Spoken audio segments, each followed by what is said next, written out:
Congress party అధికారంలోకి వచ్చిన తర్వాత రైతులు ఎదుర్కొంటున్నటువంటి పరిస్థితికి నిదర్శనం ఇది. నిజామాబాద్ సహకార బ్యాంకులలో లోన్లు తీసుకున్నోళ్ళ పొలాలు వేలం వేస్తామని బ్యాంకు పెట్టిన నోటీస్ ఇది. ఇంత ఘోరమా? రైతులు ఏంటంటే ఇంత ఘోరమా? ల్యాప్టాప్ ఎత్తుకపోతారా? బైక్ ఇల్లు తలుపులు తీసుకోపోతారా? ఇప్పుడు నేను 2 లక్షలు చెప్పిన మేడం. ఎంత అయిందంటారు? ఇప్పుడు 9 లక్షలు చెప్తుండ్రు. 9 లక్షలు చెప్తుండ్రు. వాళ్ళు కార్ కిరాయి, వాళ్ళ టీ కిరాయి, వాళ్ళ అన్నం కిరాయి మొత్తం మేమే భరించాలి. 5 లక్షలు తీసుకున్నాము. 5 లక్షలు వాళ్ళు సొసైటీ వాళ్ళే సగం తిన్నారు. 5 సంవత్సరాలు ఉన్నప్పుడు మా నాన్న చచ్చిపోయింది. తండ్రి లేని బాధ ఎంత నాకు తెలుసు. ఈ రోజు నేను ఆపదకు చచ్చిపోతే నా పిల్లలు ఏం కావాలా? సొంతంగా పెట్టమంటే ఆడ పెట్టినా.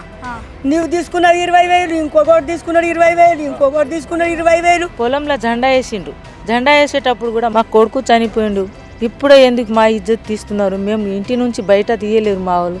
మేము ఇంట్లోనే ఉన్నాం ఏడుచుకుంటా. మా ఆయన కాలు మొక్తా సార్ అద్దు అని చెప్తే కూడా వినలేరు మేడం వాళ్ళు. వీళ్ళు మేనిఫెస్టోలో చెప్పేటప్పుడు ఏం చెప్పారు? 2 లక్షల రూపాయలు రుణం మాఫీ చేస్తామని చెప్పి రప్పించి మేము రెగ్యులర్ ఉన్న రుణాలు మాఫీ చేస్తాము, ఎన్పిఎల్ ఉన్నాయి మాఫీ చేయమని అలాంటి ఏం చెప్పారు? ఎంతమంది ఉన్నారు? మీరు ఎవరైనా అడగండి. ఎక్కడికైనా 2 లక్షల రుణం మాఫీ అయింది? ఎవరికి కూడా రుణం మాఫీ కాదు. ఈ హాజీపూర్ నుంచి అక్కడ దాకా 10 ఊర్లు ఉన్నాయి. ఎంత 5,000 మంది ఉండొచ్చు. ఈడికెళ్ళి ఆడదాకా 100 మందికి మాఫీ రాలే. ఇప్పటికైనా రూపాయి కడతాను, నా పొలం అన్నీ కడతాడు. మేము అరాసి పెట్టుకుంటాం. ఎట్లా మేడం అది? ఇంత బాధ చెప్పరు.